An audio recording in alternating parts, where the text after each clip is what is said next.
Okay so hello everyone, आशा करता हूँ आप सभी बहुत ही अच्छे से होंगे और आपकी एग्जाम की प्रिपरेशन काफ़ी अच्छे से चल रही है। मेरा नाम है केतन और आप सभी का रीजनिंग के इस इंपॉर्टेंट लेक्चर में एक बार फिर से बहुत बहुत स्वागत है। देखो यार, हम लोग डाइस को पढ़ रहे हैं, राइट। और डाइस एक बहुत ही ज़्यादा इंपॉर्टेंट टॉपिक है, जैसा कि आप सभी जानते हैं, ओके। और कहीं ना कहीं एग्जाम्स में यहाँ से एक क्वेश्चन जरूर रहता है, ठीक है। किसी ना किसी गवर्नमेंट एग्जाम में एक क्वेश्चन यहाँ से जरूर पूछा जाता है, राइट। तो जल्दी से स्टार्ट करते हैं। और डाइस में हमने बेसिक्स देख लिया था, ठीक है। और टाइप नंबर 1 पे हमने बात करी, टाइप नंबर 2 पे भी हमने बात कर ली है। और अब जो हम देखने जा रहे हैं वो होगा आपका टाइप नंबर 3, ठीक है। और टाइप नंबर 3 की खास बात ये है कि इसमें जो डाइस होगा वो तो एक होगा अभी भी, ठीक है। डाइस अभी भी एक है, लेकिन उसके जो फेसेस हैं वो भी दो हैं, ठीक है। जो कि जैसा आपने देखा टाइप नंबर 2 में भी, लेकिन कंडीशन क्या है कि इस बार 2 फेस कॉमन है, ठीक है। मतलब जो दो फेसेस होंगे ना, कोई भी दो फेसेस वो कॉमन हो सकते हैं, ठीक है। तो ये इस टाइप की स्पेशलिटी है, ठीक है। डाइस अभी भी एक होगा, ठीक है। फेसेस यहां पर अभी भी दो होंगे, ठीक है। लेकिन जो फेसेस होंगे कॉमन वाले वो दो होंगे। एग्जाम्पल के तौर पे आपको समझाता हूं। देखिए, जैसे इन दो अगर हम पोजीशंस की बात करें डाइस में, तो 5 और 1 फेस कॉमन आपको दिख रहा होगा, ठीक है। तो यहां पे दो फेस कॉमन है। सिमिलरली यहां देखिए, जैसे यहां पे डॉलर का सिंबल है और कॉपीराइट का सिंबल है, तो ये आपको कॉमन दिख रहा है ना। इसी तरह से यहां पर समझिए, जैसे 5 और 2 दो फेस कॉमन है ना। और यहां पर अगर हम बात करें तो 5 और 1 दो फेसेस कॉमन है, ठीक है। तो इस तरह से हमें यहां पर इसको समझना है कि डाइस एक ही है, पोजीशंस उसकी दो हैं और दो फेसेस कॉमन भी हैं। क्लियर? तो चलिए शुरू करते हैं। किस तरह से इन्हें इन क्वेश्चंस को समझा जाता है उस पर बात करते हैं। बहुत ध्यान से देखिएगा, ठीक है। अच्छा टॉपिक है। आप सबसे पहले ये देखेंगे कि कौन कौन से फेस कॉमन है। तो आप देखोगे जब इस पे, तो आप कहोगे सर 5 और 2 दो फेसेस कॉमन है, ठीक है। तो याद रखिएगा कि हमारे पास जब हम डाइस पे बात करते हैं तो हमारे पास मैक्सिमम 4 कंडीशंस आ सकती हैं। कौन कौन सी आ सकती हैं मैं आपके सामने एक बार डिस्प्ले कर रहा हूं। देखिए, अगर मान लीजिए दो डाइस हैं, तो दोनों डाइस पे हो सकता है कि सिर्फ एक फेस कॉमन हो, ठीक है, या फिर दो फेसेस कॉमन हो, या फिर 3 के 3 फेसेस कॉमन आ जाएं दोनों डाइस के ऊपर। मतलब हम बात कर रहे हैं डाइस 1 और डाइस 2 की, ठीक है। जैसे डाइस 1 और डाइस 2 में क्या हो सकता है कि एक फेस कॉमन, जैसे कि आपने टाइप नंबर 1 में सीखा। फिर क्या हो सकता है कि दो फेसेस कॉमन हो, जैसा कि आपने टाइप नंबर 2 में देखा और अब आप देखने जा रहे हो टाइप नंबर 3 में, है ना। तो इस तरह से, ठीक है। या फिर टाइप नंबर अगर हम बात करेंगे नेक्स्ट वाली, तो उसमें क्या हो जाएगा कि 3 फेसेस भी कॉमन आ सकते हैं, या फिर हो सकता है कि कोई भी फेस कॉमन ना हो, ठीक है, 0 फेस कॉमन। तो ये 4 ही पॉसिबिलिटीज होती हैं, ठीक है। और अगर हम देखें तो हमारे लिए वो डाइस जिसपे कोई भी फेस कॉमन नहीं है वो बेकार है, ठीक है। और वो डाइस जिसपे तीनों के तीनों फेसेस कॉमन है वो भी बेकार है। एग्जाम्पल के तौर पे अगर हम समझना चाहें तो देखिए, मान लीजिए कि मैंने आपके सामने यहाँ पे डाइस बना दी, ठीक है, इस तरह से। और अब मैं बीच में यहाँ पर कुछ वैल्यूज जो है वो लिख रहा हूं। देखो ध्यान से, मान लो 3, 4 और 5 कर दिया, यहाँ पे 3, 6 और 1 कर दिया। अब आप कहोगे सर इन दोनों में कितने फेसेस कॉमन है? तो एक फेस कॉमन है, जो कि कौन सा है? 3 वाला, है ना, 3 फेस। तो ये आपने इसका एग्जाम्पल देख लिया। फिर क्या हो जाएगा, मान लो कि मैं यहाँ पर कर दूं 6, ठीक है। तो अब क्या होगा, दोनों डाइस में दो फेस कॉमन है, 3 और 6। तो अब आपको ये वाला एग्जाम्पल भी मिल गया। फिर क्या हो सकता है कि मैं यहाँ पे क्या कर दूं, 1 कर दूं, ठीक है। तो अब आप देखो यहाँ पर कितने फेसेस कॉमन है, तो तीनों के तीनों फेसेस कॉमन हो गए। तो ये डाइस भी मेरे लिए क्या है, बेकार है ना। और अगर कोई भी फेस कॉमन नहीं तो उस कंडीशन में क्या हो जाएगा बताओ। जैसे 3, 6, 1 है, यहाँ पे मैं लिख दूं 4, 2 और 5। तो अब इसमें इस केस में कोई भी फेस कॉमन नहीं है, तो ये हो गया 0 फेस वाला एग्जाम्पल, ठीक है। तो ये दोनों के दोनों डाइस मेरे लिए यूजलेस होते हैं, बेकार होते हैं, क्योंकि इनसे मैं कभी भी कुछ नहीं निकाल सकता, ठीक है, रिजल्ट्स नहीं निकाल सकता। कंडीशन ये है कि इन्हें जनरल होना जरूरी है। अगर ये स्टैंडर्ड हुए तो फिर अलग बात है, ठीक है। तो फिर स्टैंडर्ड के रूल्स रखते हैं, ये आप जानते हो। तो ये चीज हो गई, क्लियर हो गया होगा आपको, है ना। चलो फिलहाल मैं इसको रब करता हूं। अब ध्यान से देखना जो हम समझाने जा रहे हैं आपको। ये क्वेश्चंस पूछे जाते हैं, ठीक है। तो अब यहां पर अगर हम बात करें तो आपको दिख रहा होगा कि दो फेस कॉमन है, ठीक है। और वो दो फेसेस कौन कौन से हैं? एक तो है देखो 5 और 2, है ना, यहां पर भी और यहां पर भी 5 और 2 है। तो जो अनकॉमन होते हैं वो आपस में इक्वल, वो आपस में ऑपोजिट हो जाते हैं, ठीक है। ये रूल कहता है कि जो अनकॉमन फेस हैं वो आपस में ऑपोजिट होंगे। मतलब हम यहां से क्या बता सकते हैं कि 1 के ऑपोजिट होगा 4 और 4 के ऑपोजिट होगा 1। सिर्फ ये बता सकते हैं, इससे ज्यादा हम और कुछ भी नहीं बता सकते, ठीक है।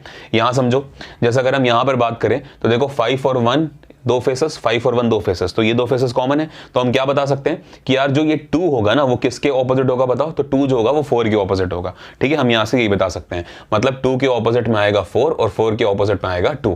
तो समझ में आ गया होगा आपको, ठीक है। तो इस तरह से अब जैसे यहां पर देखो क्वेश्चन क्या पूछा गया कि ऑपोजिट टू फेस 1, तो फेस 1 के ऑपोजिट में क्या आ रहा था, 4। तो हम अपना आंसर कर देंगे ऑप्शन नंबर सी, यानी कि 4, ठीक है।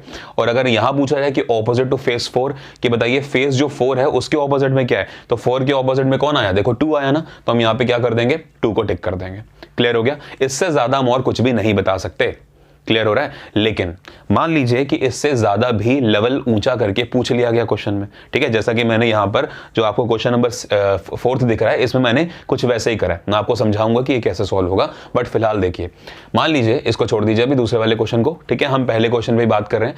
मान लीजिए कि आपसे ये पूछता कि 5 के ऑपोजिट में क्या होगा, क्वेश्चन यही देता पूरा, ठीक है, और 5 के ऑपोजिट पूछता है ना कि क्या होगा। तो मैंने आपको स्टार्टिंग में बताया था कि हमारे पास एक यूनिक मेथड है जो कि यूनिवर्सल है, कहीं पे भी लगेगा, ब्रह्मास्त्र, है ना। तो उसकी बात करते हैं। देखो डाइस पे जो नंबर्स होते हैं वो यही होते हैं, 1 2 3 4 5 और 6, ठीक है।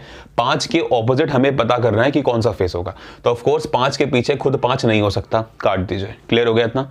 अब आप देखो 5 के पीछे ना तो 1 हो सकता है ना तो 4 हो सकता है। रीजन, क्योंकि 1 और 4 तो यार आपस में ऑपोजिट है, तो ऑफ कोर्स 5 के पीछे नहीं आएंगे। तो अगर नहीं आएंगे तो 1 भी कैंसिल हो जाता है और 4 भी कैंसिल हो जाता है, ठीक है। ऐसी कंडीशन में अब हमारे पास फेसेस बचते हैं 3, तो तीनों की पॉसिबिलिटीज यहां पर होती है। लेकिन अगर हम थोड़ा और ऑब्जर्व करें तो हम देखते हैं कि 5 के साथ में 2 लगा है, 5 के साथ में ही 1 लगा है, मतलब 2 and 1, ये जो दोनों फेसेस आप देख रहे हैं ये दोनों एडजेसेंट फेसेस हैं, किसके, फेज नंबर 5 के। तो अगर बगल में लगे हैं तो ऑफ कोर्स पीछे नहीं आ सकते, मतलब ऑपोजिट में नहीं आ सकते।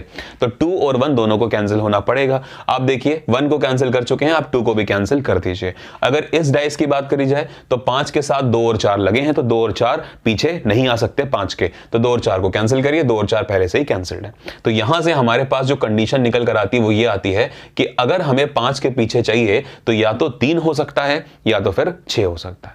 समझ में आया? तो ये चीज, तो उम्मीद करता हूं कि क्लियर हो रही होंगी चीजें, बहुत ही इजी है। लेकिन अब आप ध्यान दो यहां से कि हमें मेन चीज क्या समझनी है। हमें यह समझना है कि जब हमसे क्वेश्चन पूछा जाता है तो वो कौन से फेस से है, विजिबल से है या फिर हिडन से। तो जब आप देखोगे आप कहोगे सर ये जो क्वेश्चन हमें दिया गया है और जो पूछा गया था वो ये था कि 5 के पीछे क्या होगा। तो ऑफकोर्स जो 5 आप देख रहे हो ना वो विजिबल फेस से है ना। तो अगर 5 विजिबल फेस से है तो अब आप ऑब्जर्व करो कि हमारे आंसर्स आ रहे हैं वो दोनों फेसेस जो छुपे हुए हैं, जो हिडन है।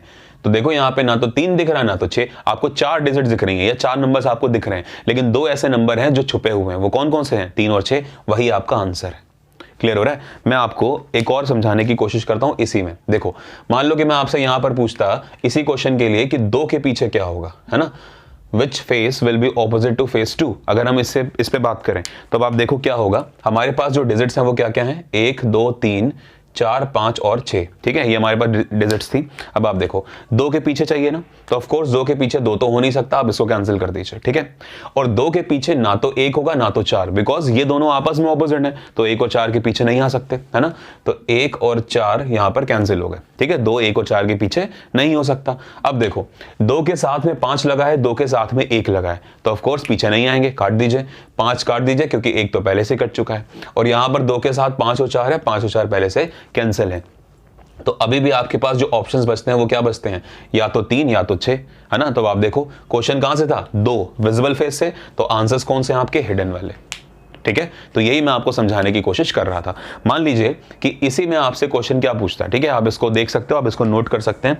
ऑफ कोर्स स्क्रीनशॉट लेने की जो एक कह सकते हैं, मतलब ये आपके पास नहीं है ना स्क्रीनशॉट लेने वाली फैसिलिटी, बिकॉज वो प्राइवेसी रीजंस या सिक्योरिटी रीजंस की वजह से, ठीक है, स्क्रीनशॉट नहीं ले सकते हो आप। तो उम्मीद करते हैं कि आप समझ सकते हो।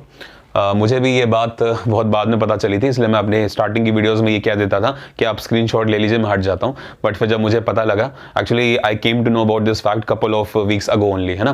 तो लगभग 2 हफ्ते पहले मुझे ये बात पता लगी है, तो इसलिए स्क्रीनशॉट के लिए मैं बोल भी नहीं सकता आपको, बट नोट कर लीजिए, ठीक है। अगर आपको कोई भी प्रॉब्लम है तो वीडियो को पॉज करिए, पॉज करने के बाद आप नोट कर लीजिए, वो तो चीज़ें हो सकती हैं ना। चलिए अब हम बात करते हैं, मान लो इसी क्वेश्चन में कि 3 के पीछे क्या होगा, ठीक है। अब आप ध्यान से देखना, इस बार जो क्वेश्चन है वो ये देने के बाद हिडन से पूछा गया है।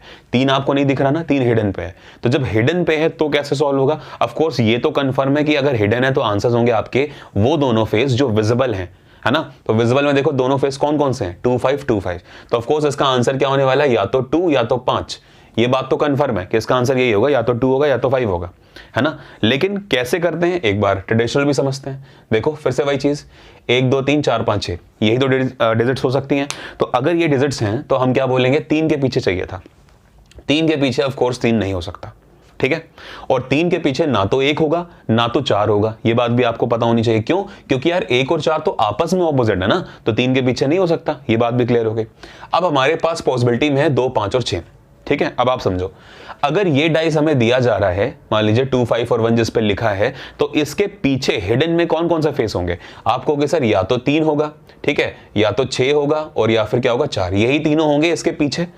हो सकता है कि ये 3, 6, 4 आपस में शफल्ड हो, मतलब आगे पीछे लगे हो, ऊपर नीचे लगे हो, लेकिन ये बात तो कन्फर्म है ना कि इसके पीछे होंगे तो 3, 6 और 4 ही, ये बात कंफर्म है। और होंगे अगर 3, 6 और 4, तो ये तीनों आपस में एडजेसेंट पे लगे होंगे, मतलब संलग्न पे लगे होंगे। तो यहां से एक बात पता ये लगती है कि 3 के साथ में ही 6 होगा, 3 के साथ में ही 4 होगा, तो 3 के ऑपोजिट में 6 और 4 दोनों में से कोई भी नहीं आ सकता। तो अगर नहीं आ सकता तो देखो आपने 6 को भी क्या कर दिया, काट दिया। तो जब काट दिया तो हमारे पास ऑप्शंस में क्या बचा, 2 और 5। देखो वही तो इस सवाल का जवाब था, 2 और 5। तो उम्मीद करता हूं कि अब आपको ये मेरा जो पॉइंट मैं समझाने की कोशिश कर रहा हूं आपको क्लियर हो गया होगा, ठीक है। लेकिन ऐसे जनरली क्वेश्चंस नहीं आते हैं ना, और ये अगर आते हैं तो फिर आपको ऑप्शंस देखना पड़ेगा, ठीक है। और बेटर ऑप्शन क्या है आपका कि 2 और 5 वाला। क्लियर हो रहा है? चलिए इसकी बात करते हैं। तो यहां पर तो हमने आपको बता दिया कि 4 के पीछे क्या था, 2, तो हम अपना आंसर कर लेंगे सी वाला, ठीक है। अब हम देखते हैं नेक्स्ट वाला क्वेश्चन, जो कि हमारा क्वेश्चन नंबर 3 होगा। इस पे बात करते हैं कि आंसर क्या आएगा, ठीक है।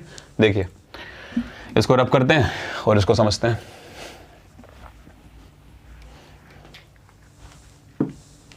देखिए लिखा हुआ है 1, 2, 5, 6, 5, 1, ठीक है, और ऑपोजिट टू फेस 5 पूछा गया है, ठीक है, कि फेस 5 के पीछे क्या होगा। अब आप देखो ध्यान से कि इसमें 5, 1 और 5, 1 कॉमन है ना। तो हम यहां से क्या बता सकते हैं कि सिर्फ हम कंफर्म ये बता सकते हैं कि सिर्फ 2 के पीछे 6 होगा, यानी कि 2 और 6 आपस में ऑपोजिट होंगे। इसके अलावा हम कुछ भी नहीं बता सकते। लेकिन उसने फिर भी आपसे पूछ लिया कि ऑपोजिट टू फेस 5 की ऑपोजिट आप बताइए।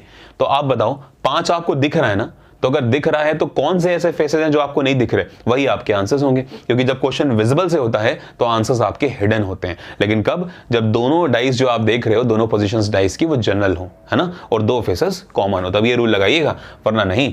तो 5 के पीछे चाहिए हमें, तो कौन कौन से हमें यहाँ पे नहीं दिख रहे? देखो एक तो 3 होगा और एक 4, तो मेरा आंसर में क्या हो जाएगा, 3/4। तो जिसमें मेरा 3/4 है वही आंसर है, मतलब ऑप्शन नंबर सी मेरा आंसर हो गया, ठीक है। अगर आप चाहते हैं तो मैं इसको एक बार फिर से बेसिक से समझाता हूं। देखिए 1, 2, 3, 4, 5, 6 यही नंबर्स हो सकते हैं, ये आप जानते हो, ठीक है।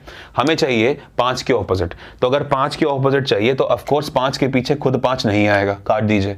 2 और 6 आपस में ऑपोजिट हैं तो 5 के पीछे नहीं हो सकते, तो 2 और 6 को भी काट दीजिए, ठीक है। अब आप देखो 5 के साथ में 1 लगा है, 5 के साथ में 6 लगा है, तो 5 के ऑपोजिट में नहीं हो सकते, ना तो 1 ना तो 6। 6 आप काट चुके हो, 1 को और काट दीजिए। आंसर में क्या आ गया, 3/4, तो वही मेरा आंसर है।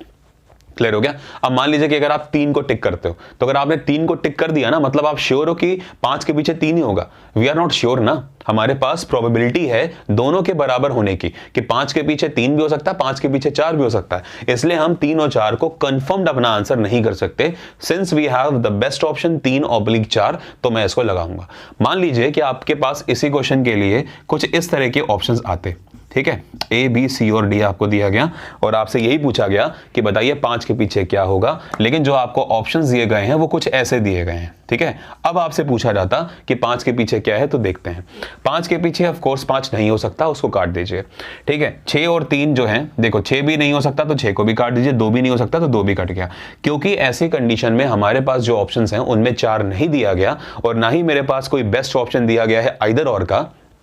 और क्योंकि सिर्फ जो आइदर और में एक प्रेजेंट है हमारे पास ऑप्शन 3 वाला, तो वही हमारे पास ऑप्शन प्रेजेंट है इन ऑप्शंस में भी, तो हम क्या करेंगे, यही टिक करेंगे। अगर कोई और होता तो हम एक बार सोचते, लेकिन क्योंकि ऑप्शंस ऐसे हैं तो हम यहाँ पे 3 को ही टिक कर रहे हैं, ठीक है। अब हम यहाँ पे श्योर हो जाएंगे कि 3 ही होगा, बिकॉज 4 के बारे में जानकारी दी नहीं गई थी। क्लियर हो रहा है? तो इस तरह से हमें अपने ऑप्शंस के काम करना पड़ता है, ठीक। चलो तो इसको भी आप नोट कर लिया होगा आपने, ठीक है। चलिए इसको रब करते हैं और अब लास्ट क्वेश्चन देखते हैं इस वीडियो का, क्वेश्चन नंबर 4। देखिए ध्यान से, आपके पास यहाँ पे कुछ सिंबल्स गिवन है इस बार डाइस में, ठीक है। याद रखिएगा कि जब हमारे पास 1 2 3 4 होता है, मतलब इस तरह के क्वेश्चन होते हैं, तो आप 1 से लेके 6 तक सारे फेसेस को मान लेते हैं अगर कोई नहीं भी गिवन हो तो। लेकिन यहाँ पर सिंबल्स हैं, तो सिंबल्स में जो सिंबल्स गिवन है बस आप उन पे ही काम करोगे और उसके अलावा किसी पे काम नहीं कर सकते, ठीक है। ये बात मैं क्या बताने जा रहा हूँ इसको समझेंगे अभी थोड़ी देर में। देखिए इस बार जो आप फेस देख रहे हो वो भी 2 कॉमन है, डॉलर और कॉपीराइट, डॉलर और कॉपीराइट। यहां से कंफर्म सिर्फ यही बताया जा सकता है कि एट द रेट के पीछे होगा प्लस और प्लस के पीछे होगा एट द रेट, है ना। तो यही बताया जा सकता है, इसके अलावा हम और कुछ भी नहीं बता सकते। लेकिन हमसे अगर इस क्वेश्चन की बात करी जाए और मान लीजिए कि इसमें यह पूछ लिया होता कि इस क्वेश्चन में हमको यह बता दो कि opposite to face at the opposite to face, मान लीजिए डॉलर कर दूं मैं यहाँ पे, ठीक है, कि ऑपोजिट टू फेस डॉलर क्या होगा इस क्वेश्चन में, मान लो, क्योंकि मैंने ऑप्शंस उस हिसाब से रखे हैं, ठीक है।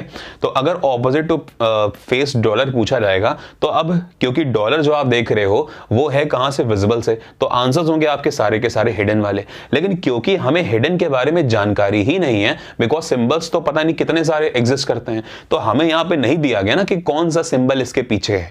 तो हमें जब नहीं पता तो देखिए हम अगर बात करें एट द रेट और प्लस की, ठीक है, तो प्लस तो हो नहीं सकता क्योंकि प्लस तो एट द रेट के पीछे है, तो ये ऑप्शन कट गया, ठीक है। हमसे डॉलर के पीछे पूछा जा रहा है तो डॉलर के पीछे खुद डॉलर भी नहीं होगा। अब हमारे पास बचता है कॉपीराइट, ठीक है। अब आप देखो डॉलर के साथ लगा है ना कॉपीराइट, तो ऑफ कोर्स डॉलर के पीछे भी नहीं आ सकता, ये बात भी गलत हो गई। तो हम अपना आंसर क्या करेंगे, C and D, cannot determine, हम नहीं बता सकते कि डॉलर के पीछे क्या होगा। लेकिन वहीं पे आप इसके ऑप्शंस देखिए, एक और मैं आपके सामने ऑप्शंस पुट कर रहा हूं। मान लीजिए ए बी सी डी इस तरह से दे दिया जाता और यहां पर लिखा होता प्लस, यहां लिखा होता कॉपीराइट, यहां लिखा होता डॉलर और यहां पे लिखा होता परसेंटेज। अब आप देखिए, ठीक है, अगर इन ऑप्शंस की बात करते तो ऑफ कोर्स प्लस नहीं हो सकता, कॉपीराइट नहीं हो सकता, डॉलर नहीं हो सकता। क्यों नहीं हो सकते, क्योंकि डॉलर का पूछा तो डॉलर के पीछे खुद डॉलर आएगा नहीं, और डॉलर के साथ में लगा हुआ है कॉपीराइट, इसको सी को, इस सिंबल को कॉपीराइट कहते हैं, तो डॉलर के साथ कॉपीराइट लगा तो वो भी नहीं आएगा, है ना। और प्लस किसके ऑपोजिट था आपको पता है, एट द रेट के, तो डॉलर के पीछे वो भी नहीं हो सकता। मतलब ये तीनों के तीनों ऑप्शंस मेरे पास कट गए। सिंस मेरे पास चौथा ऑप्शन एक अवेलेबल है जो कि कुछ डिफरेंट सा है ना, और मुझे टिक करना जरूरी है, तो ऑफ कोर्स मैं अपना आंसर यहां क्या टिक करूंगा कि परसेंटेज होगा डॉलर के पीछे, क्योंकि मेरे ऑप्शंस वैसे मुझे दिए गए, ठीक है। तो इस तरह से मैंने आपको कहा कि हमें डाइस के टॉपिक में जब हम आइदर और कंडीशंस पे बात करते हैं तो हमको ऑप्शंस देखने बहुत जरूरी हैं कि कैसे ऑप्शंस हमारे सामने रखे गए, उस हिसाब से हम अपने आंसर को करते हैं। क्लियर हो गया। तो उम्मीद करता हूं कि ये सेशन आपको समझ में आया है ना। ये जो वीडियो में मैंने आपको 4 क्वेश्चन समझाने की कोशिश करी है, ये आपको बेहतर से समझ में आए होंगे, कंसेप्ट आपको समझ में आया होगा। अब आप प्रैक्टिस भी कर सकते हैं जिस भी बुक से आप पढ़ते हो, ठीक है। वैसे तो आपको बुक की जरूरत नहीं है अगर मैंने आपको पढ़ा दिया इतना तो, लेकिन फिर भी कई बार क्या होता है कि कंसेप्ट देने के चक्कर में प्रैक्टिस उतनी नहीं हो पाती है, ठीक है। तो वही चीजें हैं, क्योंकि अभी बहुत सारा सिलेबस है जो हमें कवर करना है, तो इसलिए आप प्रैक्टिस कर सकते हैं जिस भी बुक से आप चाहें। बाकी जो पीडीएफ्स के लिए बच्चे कह रहे हैं, तो ठीक है, तो पीडीएफ बहुत जल्दी अवेल कराई जाएंगी आपको। पहले एक बार कंसेप्ट पूरा दे दिया जाए, पूरा सिलेबस कंप्लीट कर लेते हैं, उसके बाद आप सभी को पीडीएफ्स जो है वो अवेलेबल करा दी जाएंगे, ठीक है। तो अपना फेथ बनाए रखिए and please keep on sharing these videos, these course particular, है ना। और जितने ज्यादा से ज्यादा बच्चे हमारे साथ जुड़ेंगे उनका बेनिफिट होगा, ठीक है, सभी सिलेक्ट होंगे, राइट। तो पढ़ते रहिए सही। Thank you, good luck. अगर कोई क्वेरी है आपके पास तो आपको मेरा नंबर पता है, आप उससे मुझे व्हाट्सअप कर सकते हैं या मेल कर सकते हैं, ठीक है। तो ऐसे ही पढ़ते रहो। Thank you, good luck.